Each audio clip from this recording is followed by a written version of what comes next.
Finding childcare is difficult at the best of times, but when your child has special needs, it's almost impossible. One centre that specialises in kids with autism was achieving incredible results with its early intervention program. Parents were happy and their kids were achieving things they never thought possible. But now this special place is being threatened by funding cuts. So for us and for him, it's been life-changing, and it's the biggest success I've ever seen, really. 5-year-old Byron is a bundle of energy, but his journey hasn't been easy. Where's the bed? There.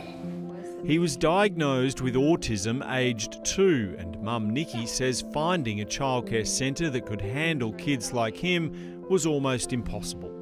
He might have been 2 years old, but his brain was still sitting at like a 10-month-old, like just not comprehending.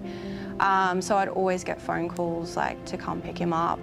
That was until she found an AEIOU centre in Brisbane, which specialises in early intervention services for children with autism aged up to 6. Byron's language skills were almost non-existent when he first arrived. I think he was like 3 when he first said the word mum. And then as we've gone on, he's starting to like put sentences together. This is my puppy. AEIOU has 11 centres across Queensland, the ACT and South Australia. With the care valued so much, some parents move states to access it. This centre caters for 40 children, mostly with high-level autism. While you might be looking at what might appear as a typical 4-year-old child, they actually have the brain of a 2-year-old. Dr. Kate Liley is the head of research for the AEIOU Foundation. She says their services have the most impact on children in their preschool years as the brain is undergoing rapid change.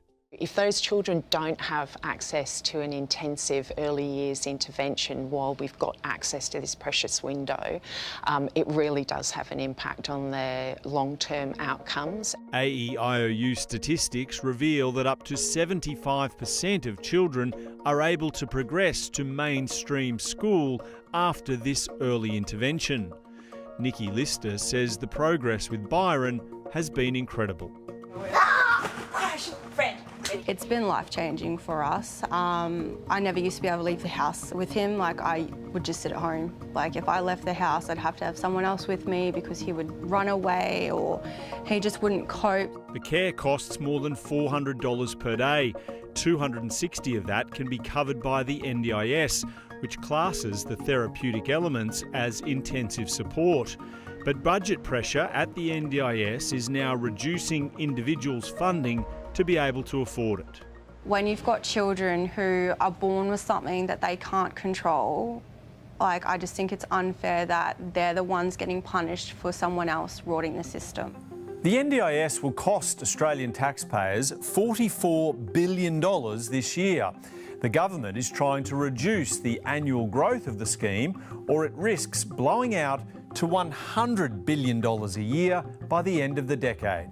The budget reviews have led to more than 1,200 participants receiving letters every week from the National Disability Insurance Agency informing them their eligibility must be reassessed. Nikki's reduced funding has seen Byron cut back from 5 to 4 days per week. Some other kids at this centre can now not attend at all. When I asked the lady, like, why did you cut it? I basically got told that you need to think yourself lucky because there's other children out there that don't get that amount. And I'm like, well, why are we comparing? The AEIOU centre claims the cuts are short-sighted, with its services at such a young age saving public money in the long run. You have to spend the dollars in their early years. It's actually too late once the child is past that really vital window of development. A spokesperson for the NDIS says it has met regularly with AEIOU executives, including to discuss their obligations to ensure responsible delivery of supports in line with individual plan budgets for participants, adding that they welcome the decision to offer their program for children part-time. We need to rethink where we're cutting the funding and who we're cutting it on. And people need to understand that a cut in Canberra ends up impacting real people.